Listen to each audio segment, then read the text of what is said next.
In a minute. I haven't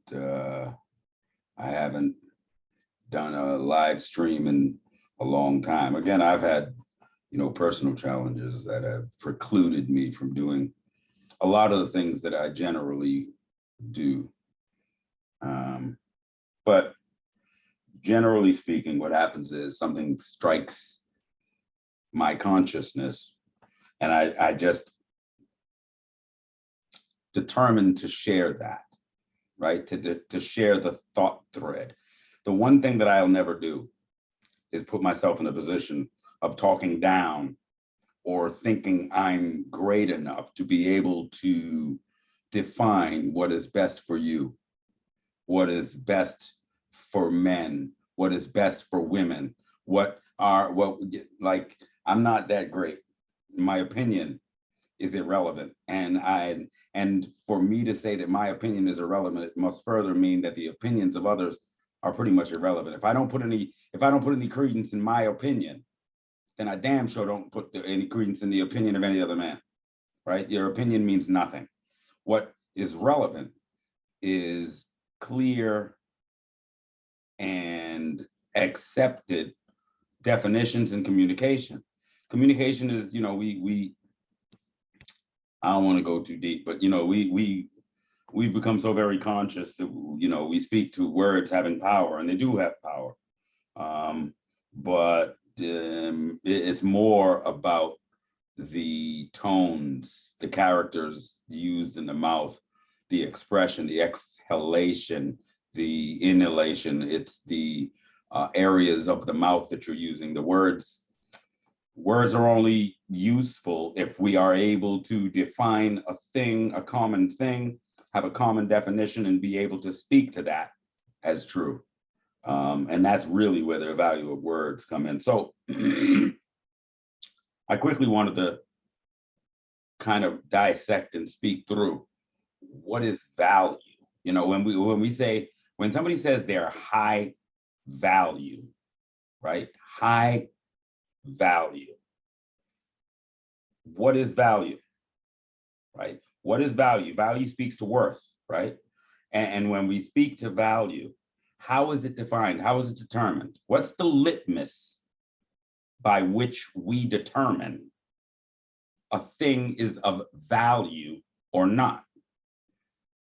And so when we listen to the contemporary use of the words high value, the value necessarily is predicated upon a system of existence that we live under, right? So value is determined in correlation to worth to this system. So when somebody says they're high value, first and foremost, what they're saying is they are high value to the system which they live under, right? They are high value to the system which they live under, because that system then enriches them based on that value. And that's what brings them to the point where they're saying, I'm high value, right? So let's distill it further. So when I say high value, when I say I'm high value as a Black man in America, for me to say that I'm high value, and the value system that I'm using to determine that grade is predicated upon white supremacy, then it necessarily means I am high value to white supremacy. Where did the value system come from? Where did that scale come from? The scale came directly from the plantation. What made you high value? If you were a young woman and would be able to breed for the next 20 years, oh, you were definitely value, right?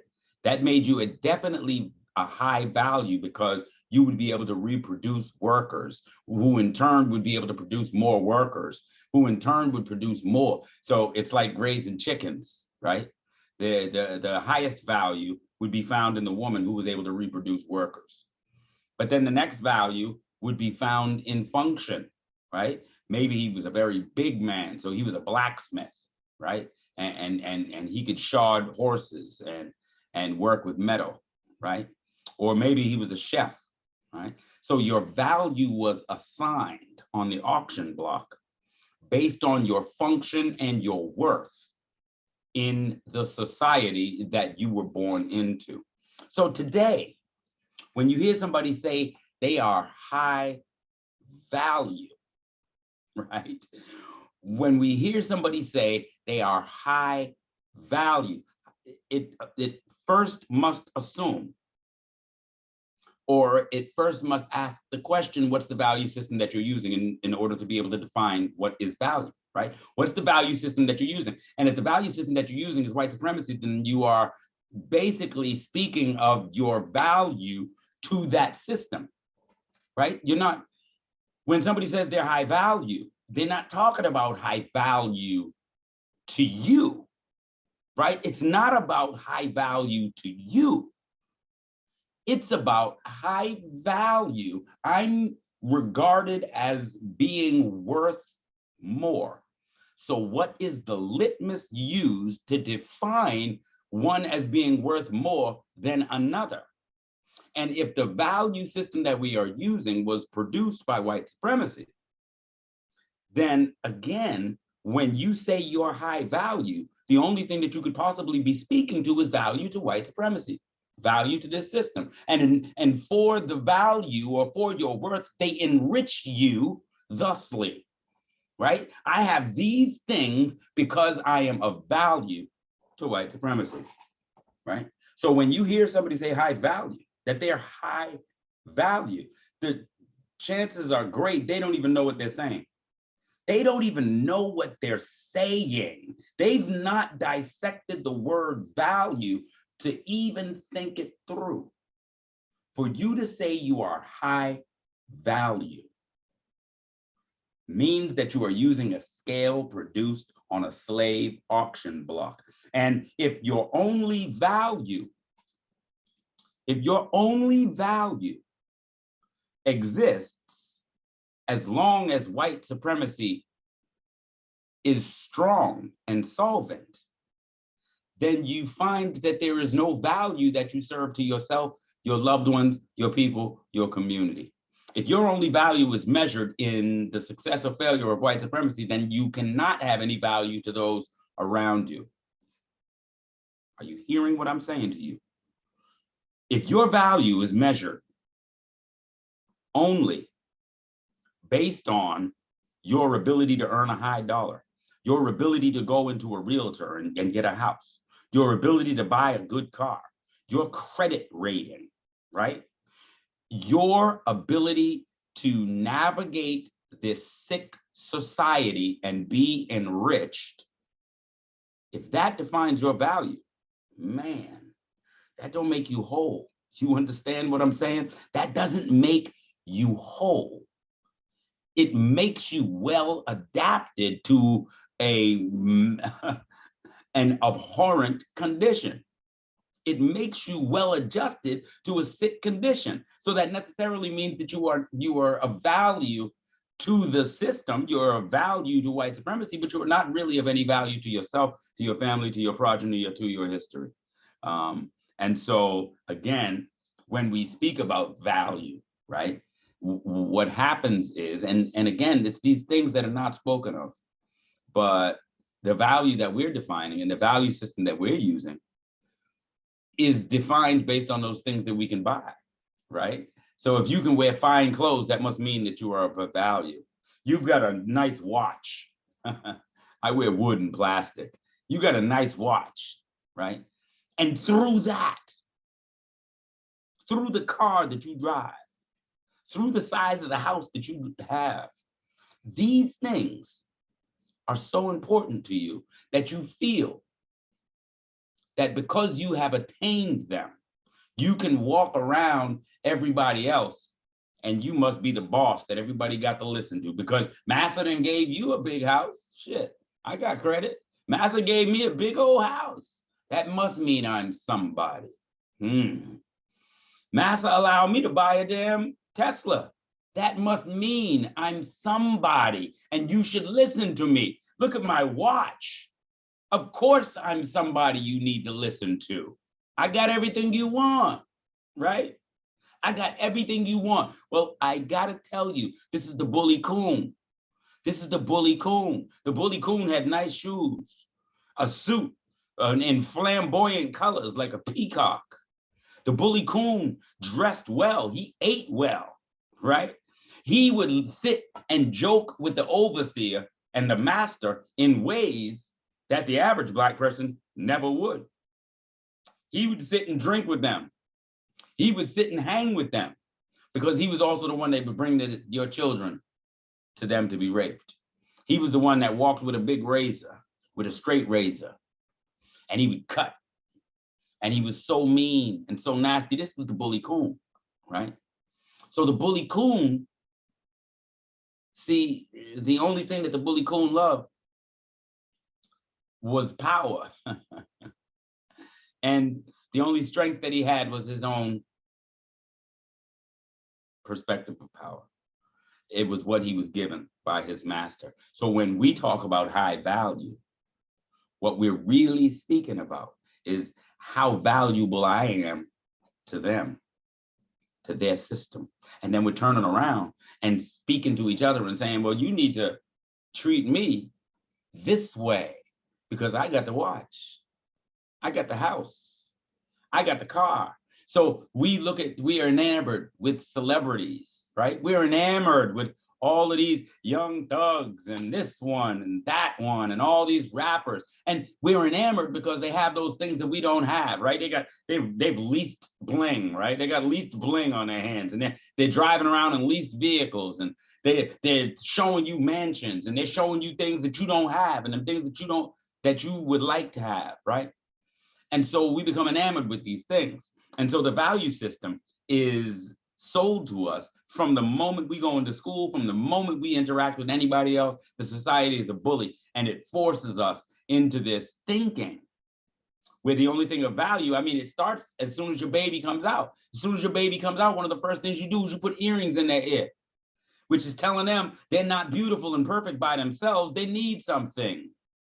They need something outside. They gotta have some bling. We gotta put something on. You ain't perfect by yourself. You need me to add something. Man-made things need to be put on you, and then you're perfect, right? Then you'll be perfect. You need this. And then tomorrow, when the news and the media says that you need this, you need to go get that.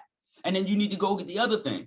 And so this consumerism has been sold to you since the day you were born, right? You need these things in order to validate yourself. And it brings us to the place where a person calls themselves high value. I suggest to you, when I hear somebody say that they are high value, what I hear is defeat. To be completely honest, when I hear somebody say they are high value, what I hear is defeat, because that means that your only sense of worth is not predicated upon you and who you are and what you bring to the world and the changes you want to make to the world. It's not predicated on those things. When you say you're high value, you're using a value system that was superimposed upon you and everybody in your family. So it's necessarily an unhealthy value system relative to your own self-interests. The value system that you're using is detrimental to your own self-interests. And then you got these people walking around talking about their high value. It's the epitome of defeat. Do you understand that? That's the epitome of defeat, because the value was first assigned on the plantation block. And at that time, it was $20 a slave. Now, how much you get for your resume? How much do you get now? It was $20 then. Now, today in 2022, our people are branding themselves. They used to brand you back then. They would brand you back then, right? So that they could define ownership. And today, look at our people looking to make a brand. And you're just selling yourself to the same fucking people. And this is the existence that we have accepted as being normal. What happens is I get into conversations and my people are fighting me. Like, for real, my people are fighting me. And the whole time I'm saying to you, yo, You're a whole beautiful human being. Like, you're a whole beautiful human being that doesn't need to be subject to another man, right? I'm constantly pointing at the facts, but your baby needs water. But your baby needs water. You're going to get thirsty no matter what your ideology is saying. You're going to get thirsty. You're going to get hungry. There are those things that you're going to need. So the things that I am saying are always in consideration of my people. I'm speaking to you because you need that. I'm trying to highlight priority. While I can see that you're focused on all these different things, I'm pointing to you, to your baby. I'm saying your baby's going to need some water, and my people fight me. They fight me. They think it's some ideological. It's so common that I'm in conversations where people think it's some ideological. They think it's my way. They think it's Peter. It's because I'm saying it. I'm giving you my opinion. And again, as I said, my opinion is worthless, just as your opinion is fucking worthless. The only thing that really matters is fact, right? And what is common and can be called a fact among us. And when I point and I'm telling you that your babies are going to get thirsty, I'm telling you that's the fact. When you look right now in the nation and there is a shortage on baby formula, how does that happen? It happens because somebody else has control of your essential needs. That's how. Because somebody else has control of your essential needs. And if you do not take a hand or even consider controlling your essential needs, then you have no space to whine. You have no space. Imagine in your mind, imagine in your mind, I provide you all of your life-saving water. I give that to you. You never even think about it. You don't even say thank you. You don't even say thank you to whoever is providing your water. You just take that for granted, right? And not only do you take it for granted, you got the nerve to ask for some shit, right? You got the nerve to ask for some shit. How about you do it for yourself? I mean, it's just as plain as day. And so again, what people think is that they're hearing my ideology. They're thinking they're hearing my philosophy. You're not hearing my philosophy. This isn't my opinion. This is where it is. This is the fact of our existence. And so when you call yourself high value, you talk about high value to white supremacy. What happens if white supremacy fails? What is your value then? If you are high value, and the only litmus that you use to measure value is through the worth to white supremacy, what happens if white supremacy fails? What happens if white supremacy isn't there tomorrow? What happens if white people's system fails tomorrow? What do you value? What is your value then? What are you worth then? That is your true value. You know how you got, the Credit Karma score, and then you get your FICO score? That's the real one, right? The real, the FICO up in here, in this one, in this conversation, the FICO score is when white supremacy isn't there. When you can't count on a daddy. When you can't count on somebody else to handle your responsibilities. And what are your responsibilities? Your responsibility is to control your own life into the next 72 hours. It's to control your own food, clothing, shelter, water, healthcare, security, sanitation, education, sanitation, and utilities. It's to control those things for yourself. It's to be a self-sufficient human being, whether you are a man or a woman. You're supposed to carry your own weight. And if somebody else is carrying your weight, then you have to defer to that somebody else. I don't care what you call them, God, government, or husband. I don't care what you call them. If you are dependent upon somebody else, then you are beholden to that somebody. Maybe you got a good relationship, right, with your husband and wife, and more power to you. I respect that, right? We're supposed to create strong unions. Still, it does not diminish the fact that if you are dependent upon somebody else, then you are tied to the success or failure of that somebody else, right? If that's the case, if they should fail, what happens to you, right? So high value assumes a value system that I'm suggesting to you is perverse.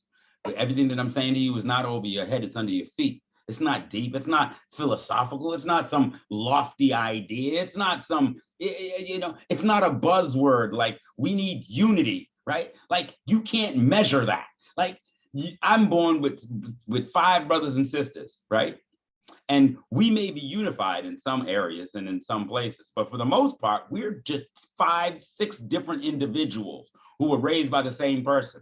You won't find unity. Unity is not going to happen. There's never going to be a time where all of us are standing in the same place. We believe the same thing. We call ourselves the same thing. That shit is make-believe. So when somebody says unity, it's actually a derailer. It's a means of not doing any fucking thing, right? It's a means of not doing anything because it can't be measured, it can't be produced. And furthermore, if those things that we define as the solution, if those things that you're hearing, your leaders and all these talkers talking about, if at the end of the execution of whatever it is they're suggesting, you are still dependent and tied to the success or failure of another man, then their entire plan was sophomoric.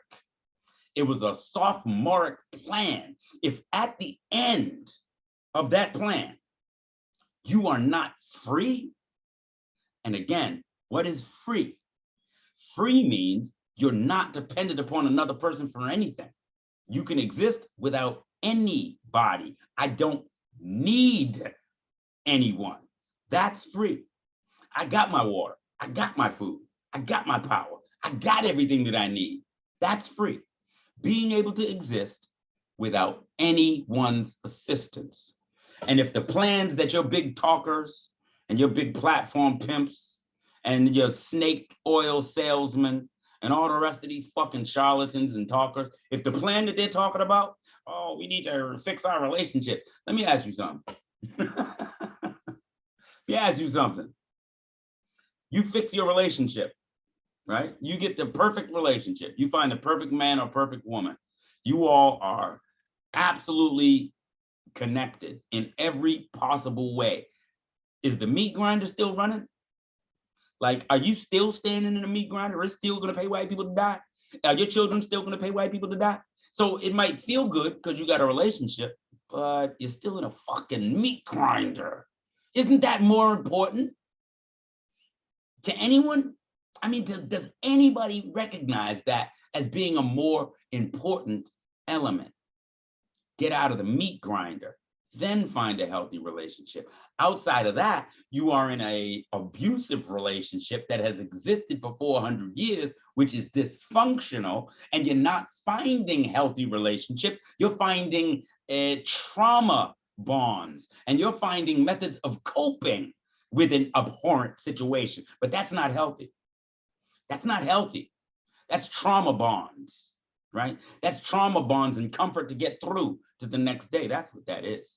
So you hear these fools talking about, let's fix our relationships between men and women. Nah, men and women, focus on your fucking self, because he don't give a fuck about you and she don't give a fuck about you. The first person that needs to give a fuck about you is you. And the way that you do that is you assume responsibility for everything that keeps you alive. If tomorrow, there's no man on this planet Earth that you need in order to exist into the next 2-3 days, every problem that you have will be solved. Every single problem. If you're managing your own security, you ain't worried about the fucking cops, man. If you are managing your own water, your own healthcare, you're not worried about their falling out, running out of baby formula. If you're controlling your own, you're not worried about the condition of another man. You're not tied to the success or failure of another man, not a woman, not anyone on this planet. And I'm saying to you, each and every one of you, man or woman, deserve that. You deserve to be free first. You deserve to selfishly love yourself first.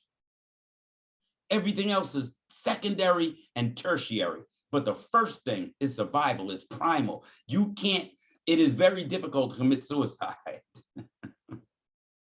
It's very difficult to commit suicide because your body will automatically reject. It will fight. Your body biologically will fight to preserve itself.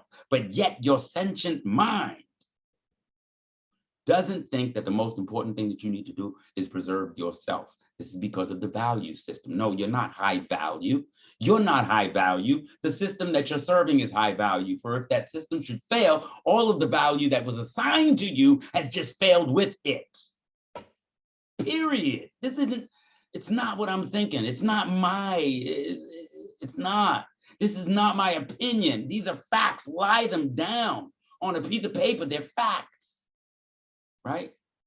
So if your value is tied to the system that you are within, then that's a false value system. Then if your pride is tied to the things that you can buy, then I'm saying that's a false sense of pride. If your manhood is tied to the things that you can buy, then that is a false manhood. And what you are walking around and battering everybody with is fucking bullshit.